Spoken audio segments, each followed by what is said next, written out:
It's Red Eye Radio. Gary McNamara and Eric Harley talk about everything from politics to social issues and news of the day. Whether you're up late or you're just starting your day, welcome to the show. From the Uniden America Studios, this is Red Eye Radio. All across America, we are Red Eye Radio. I'm Gary McNamara. He's Eric the Great. I think Eric the Mediocre. Definitely royalty there. Yeah, well. He's better than a king. Yeah. All right, you ready for this story that you'll say, who? All right. This Fox News story had this. It's not a bikini story. Yeah. The lead singer of the alternative rock band, the Red Jumpsuit Apparatus, Yeah. Yeah, okay. told supporters of President Donald Trump that they are permanently banned from his shows. Okay. Enforcement's going to be an issue, but okay. Frontman. First of all, attendance will be the biggest issue. Frontman Ronnie Winter made the declaration in a video Winter. posted to his band's official Instagram page saying, if you voted for Donald Trump, do not come to my shows forever. All right. Not just like these 4 years, Well- forever. Okay. Here's what I'll say. I pledge.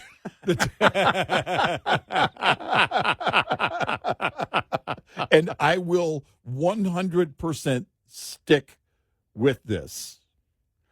I pledge to never attend a show featuring, I'm sorry, what was the name of the The band? Red Jumpsuit Apparatus. Yes, right.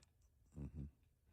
He also mentioned Christians and that he would be, I don't know. Yeah, he specifically attacked Christian Trump supporters, stating, if you're Christian and you voted for Donald Trump, shame on you. Right. You're not allowed to come to my shows. Right. I don't want you there. Don't come to my shows. Winter continued, do not come to my shows because you're going to hear a lot of propaganda and you're going to hear a lot of actual words of Jesus. You're going to see a lot of acceptance from all areas of life and races. And you're going to see a lot of harmony, okay? And that's not what you're about, okay? Don't come. Refunds are available forever. Don't come. Goodbye. Forever. Well, here's a question. On the refund thing. Do I get it right there? Because how much of a refund are we talking about? How much are people paying to see this band? What red jumpsuit? The red apparatus? balloon. No, the red jumpsuit apparatus. Yes. Yeah. Red balloon thing. Yeah. I don't know.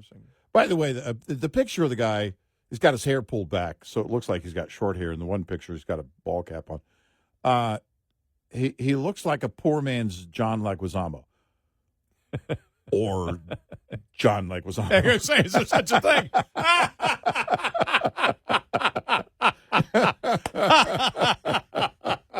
He kind of resembles John Leguizamo, though. But I'm looking at, and then there's a picture of the band. I'm thinking, I'm sorry, who? Why are we supposed to care? What is, huh? The Red Jumpsuit Apparatus. Yeah. It's awesome that you love the song Face Down. It's not for you. It's not your song, okay? It's not your song. Winter added, mentioning the band's most successful song that debuted in 2006. During the clip, Winter also slammed critics who attacked his liberal beliefs in the past, telling followers he is proudly woke and that woke people have been right in their predictions about the country's decline under Trump. Look, man. These are all quotes, so I'm saying, yeah. Look, man, the thing about being woke is you're awake. And once you're awake, you can never go to sleep. Okay. Not only, as you can tell, he's getting into the minutia and the specifics. And he might want to take a nap. Of defending his issues that he believes in. Nah, look, man, the thing about being woke is you're awake. And once you're awake, you can never go to sleep. All right, Not calm only down. has nothing changed, Uh-huh. but everything they said that was going to happen, the woke people has happened, and you have done nothing but prove them right. What the hell is he talking about? I don't know, but look, caffeine is not your friend. Yeah, calm down a little bit. Take a breath. I just love this.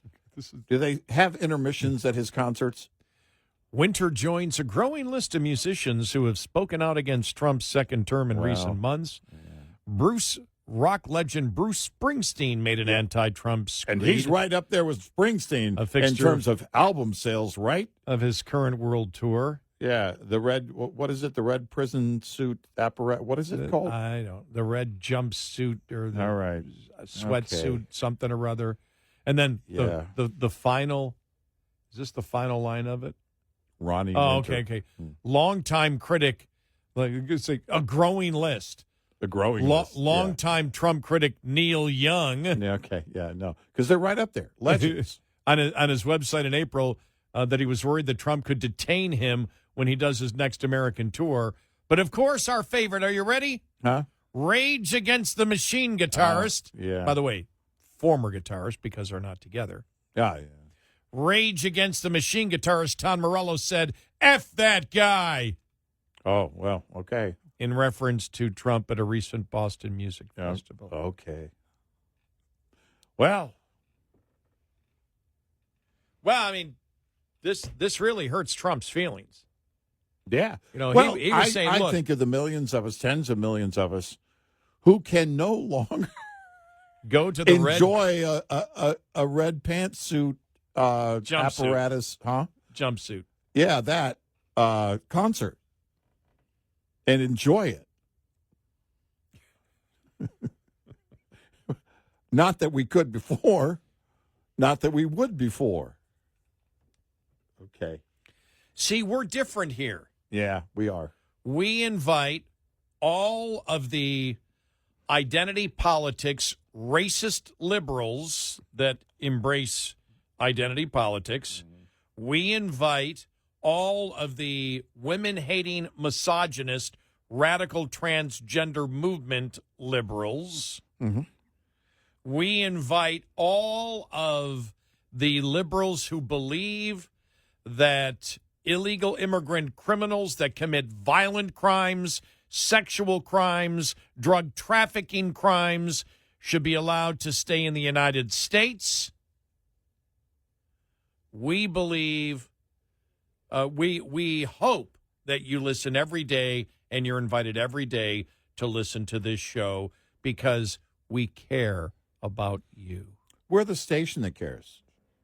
We're the kings that care. Don't forget to wear your red jumpsuit. But you're only allowed if you wear your red jumpsuit apparatus. Well, I like the part where, and look, he's being fair. Refunds are available.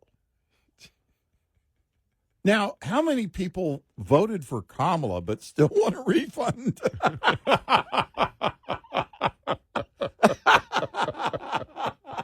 Because once you offer it, you can't discriminate because, as he often knows, I'm sure he well knows, discrimination is bad. And are you going to discriminate against Kamala's supporters if they want a refund? Wait a minute. You're giving money?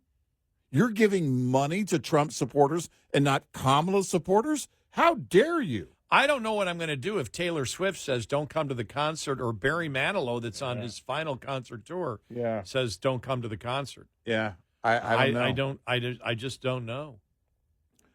Yeah. Yeah. And oddly enough, I write the songs that make the whole world sing. That wasn't one of them. Barry Manilow didn't write that song. Did he? No.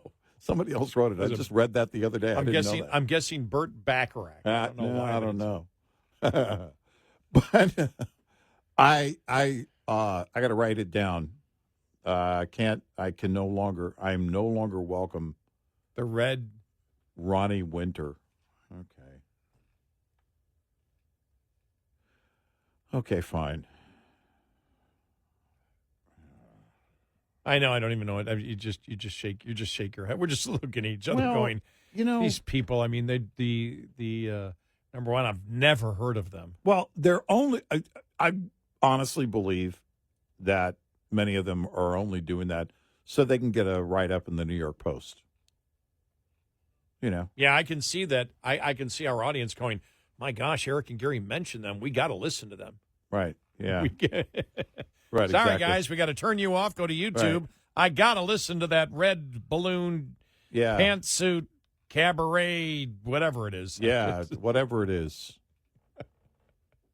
Yeah. I'm saying cabaret because there used to be a bar around the corner from where I grew up, the Red Balloon Cabaret. So I keep thinking that keeps popping into my mind. Well, listen, you know, I think it's long been said that Ronnie Winter is a hero. Who?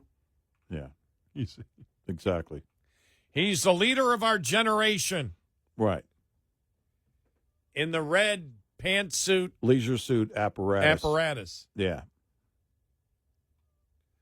You know, I'm telling you right now, it would be worth it for me to buy all the tickets to a show of theirs, hand out MAGA hats right before the show, give all the tickets to MAGA supporters.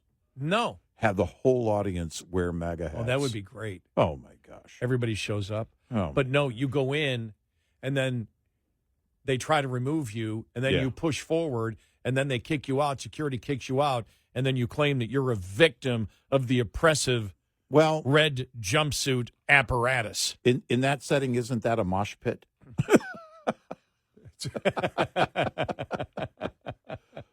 We want to make it clear, even though we're Red Eye Radio and they're red jumpsuit. Right.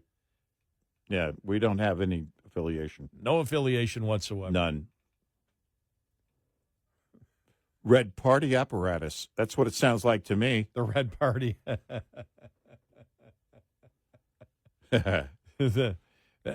Whenever I get up to go to work, Seinfeld's on, and that episode was on yesterday, I think it was. Remember Elaine was dating the communist? Oh, yeah. And she was so proud of it. Hey, I'm dating a communist. Oh, that's Jerry. That's wonderful. Yeah. Right.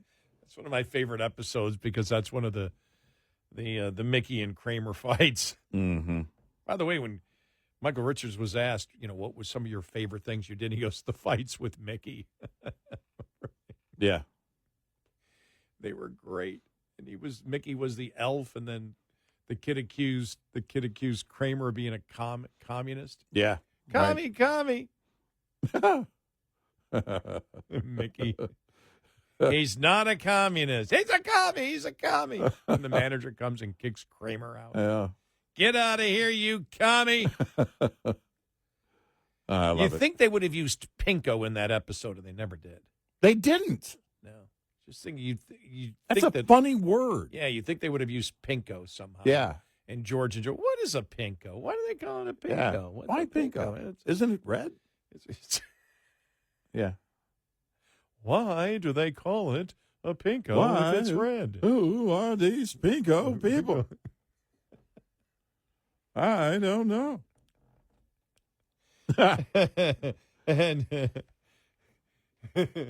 And what's the philosophy of communism, George? It's not a lie. If you believe it. 866-90 Red Eye. This morning's USDA Farm Report is brought to you by House Products.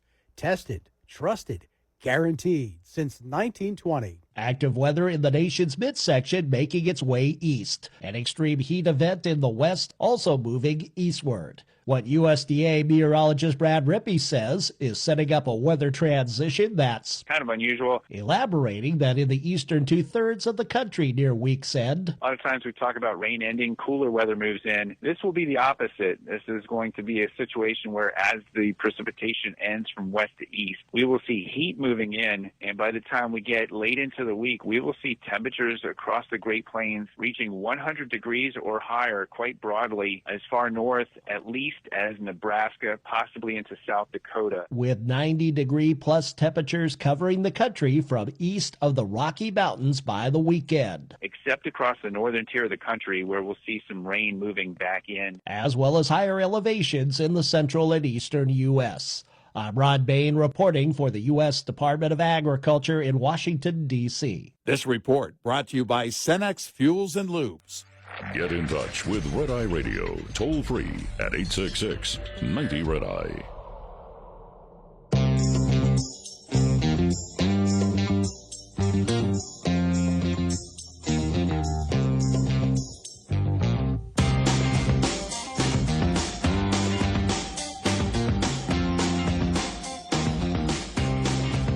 It's Red Eye Radio. He's Eric Harley, and I'm Gary McNamara. All right, our salt update. Earlier, you and I, and yesterday and earlier today, we were talking about the Senate, bill, looking at the reconciliation bill. Just so you know, the Senate's proposed text released on Monday includes a $10,000 salt deduction cap, which is expected to change amid negotiations. That limit is down from $40,000 approved by the House Republicans in May. How do you get this to Trump's desk by next Friday? Because if you're saying we're releasing this bill 11 days before, we have to do it, and we still we've taken away, we don't have a $40,000 House Republican deduction, but $10,000. Yeah. But we'll fix it in negotiations. Why can't you fix it now? Well, you should be able to. I'm wondering, too, between now and next Monday, how much attention how much time the president has to spend on it, because he still has to, whip votes and bring people together on Capitol Hill. And with everything focused on Iran, I'm guessing every minute is going to be spent on that. So, but I still, even without the Iran situation, I don't have confidence they're going to get much done, that they're going to get it to his desk ultimately by the 4th of July. Without great compromise. I mean, there could be that, but I don't know where that compromise is going to be. Just looking forward, this is from CNBC. SALT has been contentious for 8 years, said Andrew Lotz, Associate Director for the Bipartisan Policy Center's Economic Policy Program. Since 2017, the SALT deduction cap has been a key issue for certain lawmakers in high-tax states like New York, New Jersey, and California. These House members have leveraged during negotiations amid a slim House Republican majority. Under the current law, filers who itemize tax breaks can't claim more than $10,000 for the SALT deduction, including married couples filing jointly, which is considered a marriage penalty. However, raising the SALT deduction cap has been controversial. If enacted, benefits would flow primarily to higher income households, according to a May analysis from the Committee for a Responsible Federal Budget. Well, you don't need an analysis of that to figure it out. Right. That, of course, it's going to benefit higher income households because they have more expensive homes, and therefore they pay more in property taxes, because that's what it's looked at. Currently, the vast majority of filers, roughly 90%, according to the latest IRS data, use a standard deduction and don't benefit from itemized tax breaks. Plus, the 2017 SALT cap was enacted to help pay for other tax breaks, and some lawmakers support the lower limit for funding purposes. In the Senate, there isn't a high level of interest in doing anything on SALT. Senate Majority Leader John Thune said on June 15th on Fox. By the way, we've heard that from the very beginning. Yeah. No one, there's not one senator that's interested in SALT. Right. I think at the end of the day, we'll find a landing spot. Hopefully that will get the votes we need in the House. Some House Republicans have already pushed back against this. Representative Mike Lawler on Monday described the Senate proposal of $10,000 as a SALT deduction limit dead on arrival. Yeah. So there you go. And they're simply saying we're the districts at one that made sure we're the districts at one in liberal states that gave you the House. Right. Yeah. Pay us back. Right.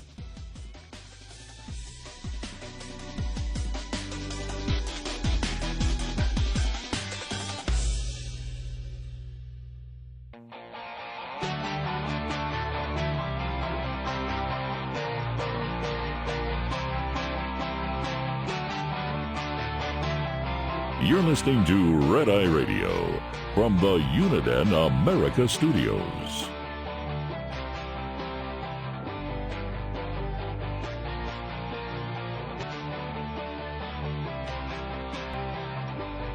It's Red Eye Radio. He's Eric Harley, and I'm Gary McNamara. Just reading this here because you wouldn't think this would be the case, but U.S. stock futures inched higher early Wednesday as traders brace for the Federal Reserve's rate policy decision due on Wednesday afternoon in the face of mounting conflict between Israel and Iran. During Tuesday's regular sessions, the Dow Jones Industrial Average shed 299. The S&P slipped 0.84%. NASDAQ lost 0.91%. Oil futures also ended up the session up by more than 4%.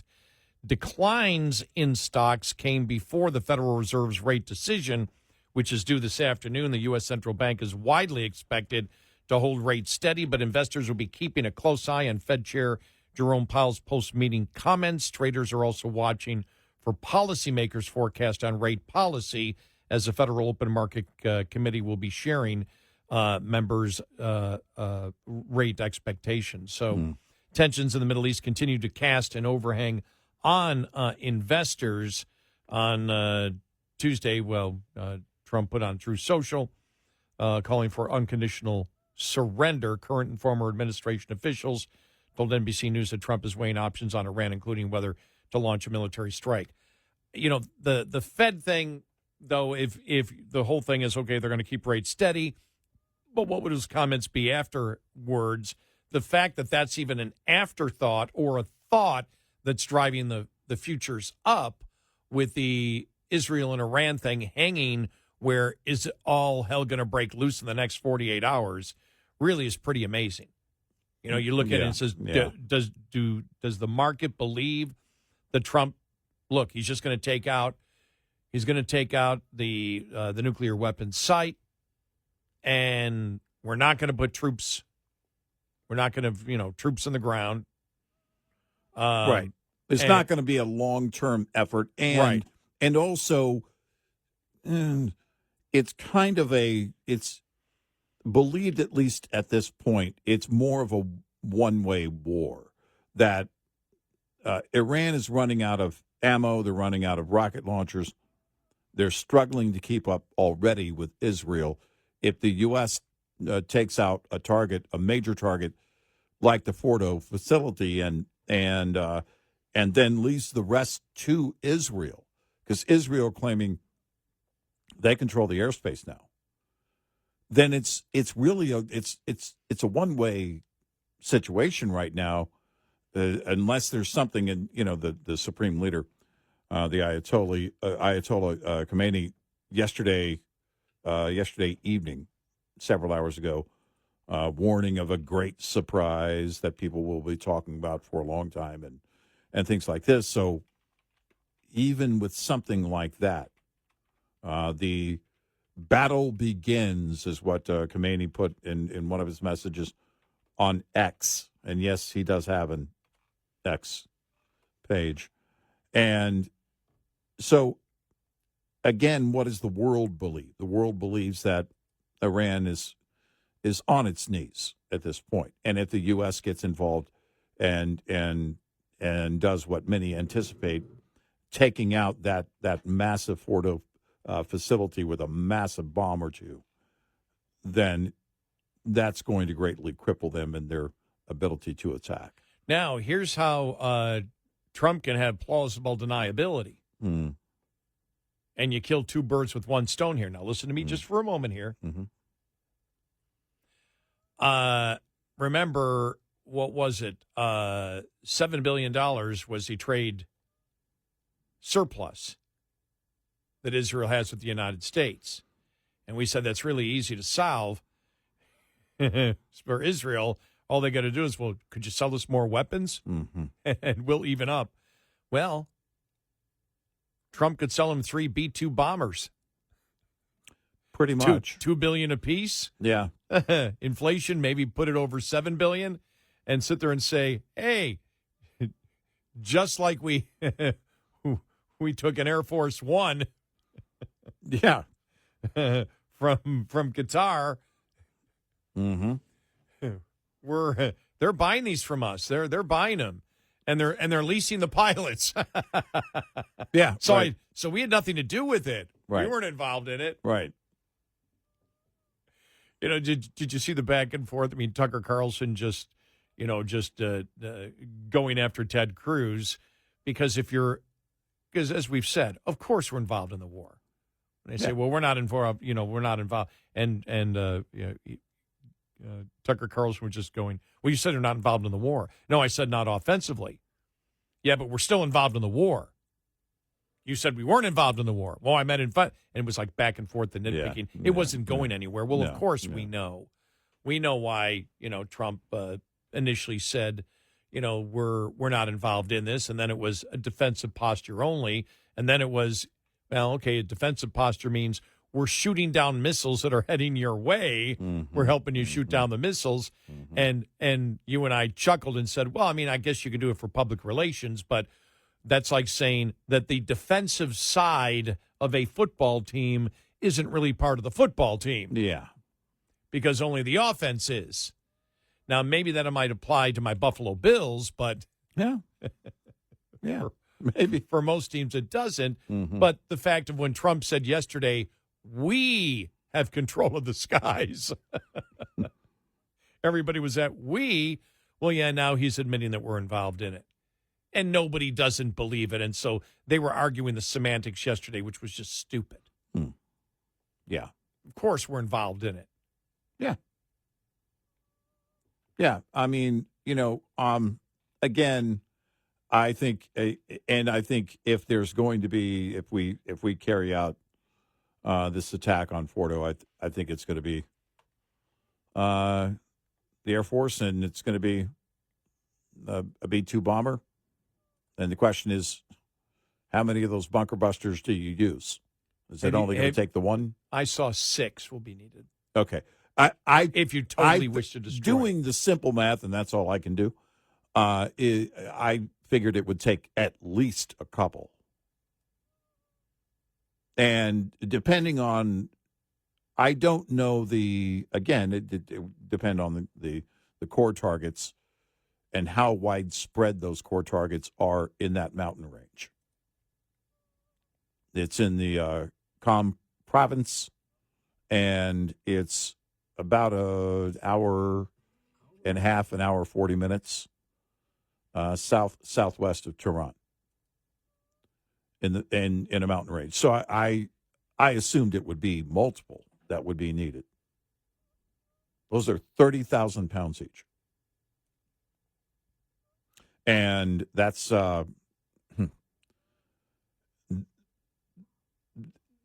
they break down how these things work, but basically it's going to go into the ground. It's different than the Moab that was used in 2017 in eastern Afghanistan against ISIS. Oh yeah, it's completely. That's not a bunker buster. No, and it's it's significantly greater in terms of its power. So, but that's needed because the Fordo facility is at least 300 feet underground. I would love to see how and somebody has to have film of it somewhere. Hey, I should check. It probably is on YouTube. Yeah. I can spend the whole day watching that on YouTube. Just the engineering and physics of how that works. Yeah. I'm sure there's an illustration somebody's put out there somewhere. Yeah. I mean, even if it's animation. Mm-hmm. Yeah, yeah. As to how, how I'm going to look that up today because that's fascinating how they figure that stuff out and then how they had to test it. Mm-hmm. Which means you actually had to have a testing ground where you shot that thing into the ground. Right. What if it hits? Oh, I guess here's one. You've got you build your bunker beneath the bedrock.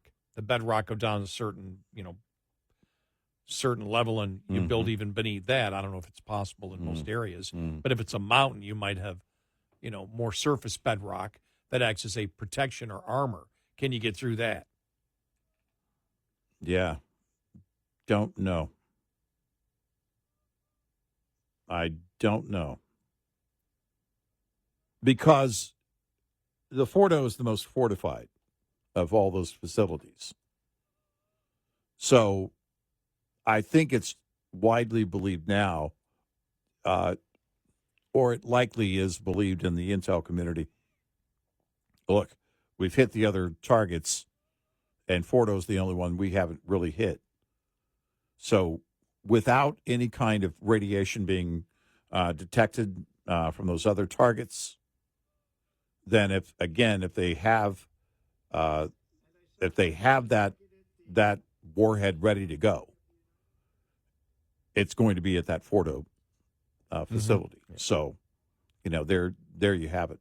This was the dumbest ruling yesterday. I don't know if you saw this. Biden-appointed U.S. Judge Julia Colebrook issued a ruling Tuesday to temporarily block the Trump administration move to allowing only two genders, male and female, on U.S. passports, in line with an executive order signed by President Donald Trump proclaiming the U.S. only recognizes two genders. The Department of State eliminated the X designation on passport applications and suspended a policy allowing people to identify as the opposite sex or as intersex or non-binary. The move was widely reported by media outlets as targeting transgender people. In April, Kobik, who is a federal judge for the U.S. District of Massachusetts, ruled to block the policy. Her Tuesday ruling extended her previous ruling to temporarily suspend the policy for all Americans.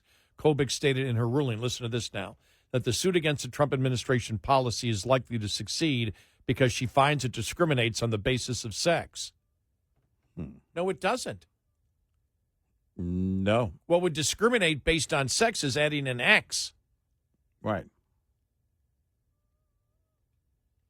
But discriminates on the basis of sex is arbitrary and capricious? No, it isn't. No, it helps identify who you are. Right. It's about as identity. A person. In fact, that's the entire point. Yeah.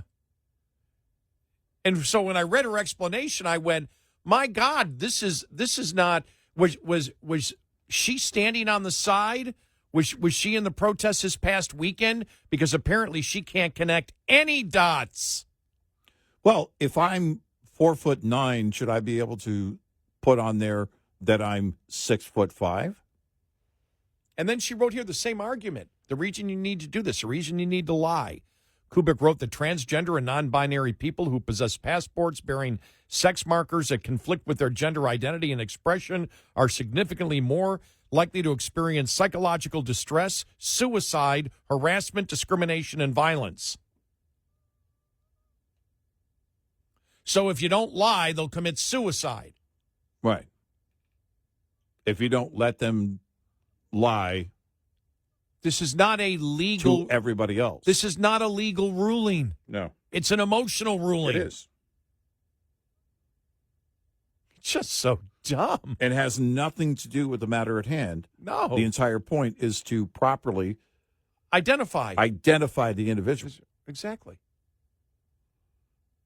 Not succumb to the wishes of the individual of how they want to be identified. I'm sorry, but by reading this decision, I can make the observation that this woman has emotional problems. This judge. If I look at my driver license, that's my fat head. I'd like it to look different, but it's sorry, your fat head. That's my fat head. It's the way it is. And you're a king. I am. So you have to be male. Right. 866-90 Red Eye. We'll be right back with more Red Eye Radio with Eric Harley and Gary McNamara.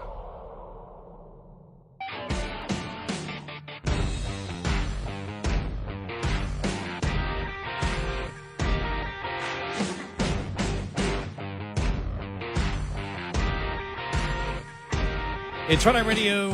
He's Eric Harley, and I'm Gary McNamara. By the way, everything else that we talk about, and you know, whether it's the border, whatever. When you look back at history, if Trump does take out the nuclear capability of Iran, and it changes, that's what he will be known for. This is his legacy. Everything else goes into the. Everything else is way down. If it is a secondary. limited mission and they are successful in taking out the Fordo facility, which essentially would end or set Iran back in terms of nuclear weapons decades, this is his legacy. This is it. And if it helps create, and again, this is a long shot, but if it's what Netanyahu believes can happen, he believes the people of Iran, he believes it. Right. Yeah. And that's the number one enemy of Iran. Right. Is Israel, and vice versa. Right. And if he believes they can do that, and that can change the entire Middle East. Right. More Abraham Accords. Right. It could be.